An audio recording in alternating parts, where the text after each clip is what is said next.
మన పార్టీ నాయకుడు, మన అందరి అభిమాన నాయకుడు ఎన్టీ రామారావు గారు కూడా హిందూపూర్ నుంచే పోటీ చేశారంటే దానికి కారణం మీ అభిమానం.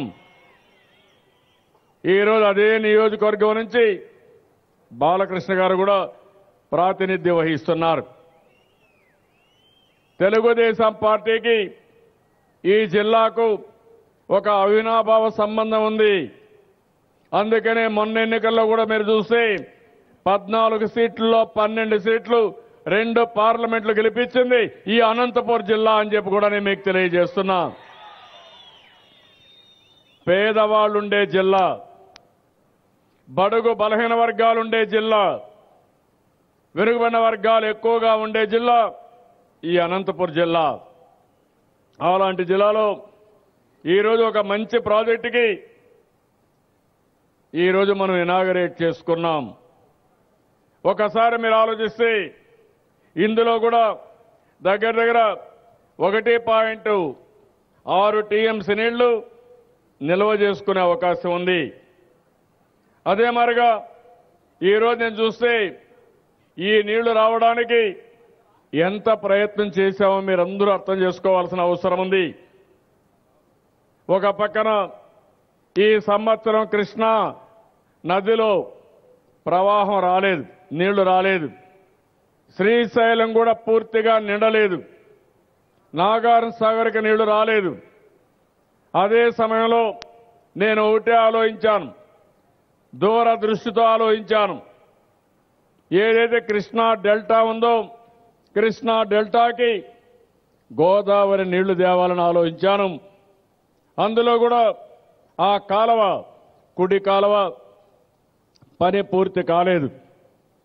ల్యాండ్ ఎక్విజిషన్ కొన్ని అయితే కోర్టుకు కూడా వెళ్లారు. 8 సంవత్సరాల నుంచి తగాదా ఉంది కోర్టులో. వాళ్ళని మెప్పించాం, వాళ్ళకి న్యాయం చేశాం. ఒక్క సంవత్సరంలో 50 కిలోమీటర్ల కాలువ, అదే సమయంలో పట్టిసీమ లిఫ్ట్ ఇరిగేషన్ పూర్తి చేసిన ఘనత భారతదేశంలో ఎక్కడన్నా ఉందంటే అది ఆంధ్రప్రదేశ్లో మన గవర్నమెంట్ చేయగలిగాం. ఆ రోజు మీరు చూశారు, మీరు కూడా గుర్తుపెట్టుకోవాలి. అనంతపూర్ అంటే నాకు చాలా అభిమానం.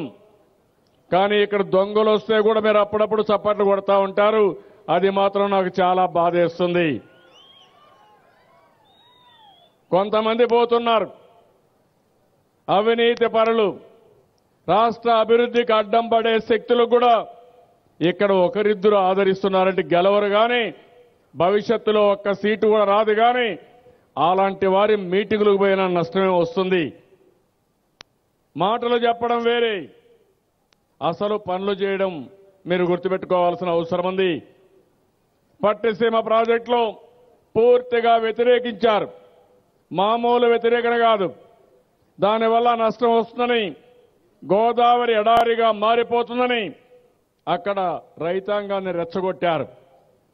రైతులకు నేను ఒకటే మాట చెప్పాను, అనంతపురం జిల్లా ఎట్లయితే నన్ను అభిమానించారో వెస్ట్ గోదావరి జిల్లా అయితే అన్ని సీట్లు గెలిపించారు. ఇక్కడన్నా 2 సీట్లు పోయినాయి కానీ అక్కడ మాత్రం 16 సీట్లకు 15 సీట్లకు 15 సీట్లు గెలిపించిన జిల్లా వెస్ట్ గోదావరి జిల్లా అని చెప్పి కూడా నేను మీకు తెలియజేస్తున్నా.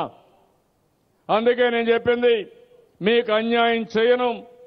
సముద్రం లేకపోయే నీళ్లు కృష్ణా డెల్టాకు వాడి, కృష్ణా డెల్టాకు వాడే నీళ్లు శ్రీశైలం ద్వారా రాయలసీమకు నీళ్లు ఇస్తానని చెప్పాను. కరువు ప్రాంతాలకు నీళ్లు ఇస్తానని చెప్పాను. నన్ను చాలా మంది ఎగతాళి చేశారు. పట్టిసీమ అవసరం లేదన్నారు. రెండో ఒకటేసారి నీళ్లు వస్తాయన్నారు. కాదు, ఈ పట్టిసీమ వల్ల కరువు ప్రాంతానికి న్యాయం జరుగుతుందంటే అడ్డం పడిన వ్యక్తుల్ని మీరు ఒకసారి ఆలోచించాల్సిన అవసరం ఉంది. ఇప్పుడే బాలకృష్ణ గారు చెప్పారు, మన నాయకుడు ఎన్టీ రామారావు గారు తెలుగు గంగ ప్రాజెక్టు తీసుకొస్తే, హంద్రి నీవా తీసుకొస్తే, గాలేరు నగిరి తీసుకొస్తే ఆ రోజు నాయకులు ఇట్లే మాట్లాడారు. అడ్డంబడి నికర జలాలు కావాలని అనేక విధాలుగా మాట్లాడారు. అప్పుడు కూడా ఆయన ఒకటే మాట చెప్పాడు, జలాలు కావాలి, నికర జలాల లేకపోతే సర్ప్లస్ మిగులు జలాలని కాదు, నేను రాయలసీమకు నీళ్లు ఇవ్వాలనుకున్నాను. నేను ఇస్తానని ఆ మహానాయకుడు చెప్పాడు. ఆయన కలని నిజం చేస్తా ఉన్న దానికి నా పూర్వ జన్మ సుకృతంగా ఆనందంగా ఉందని చెప్పి కూడా నేను మీకు తెలియజేస్తున్నా.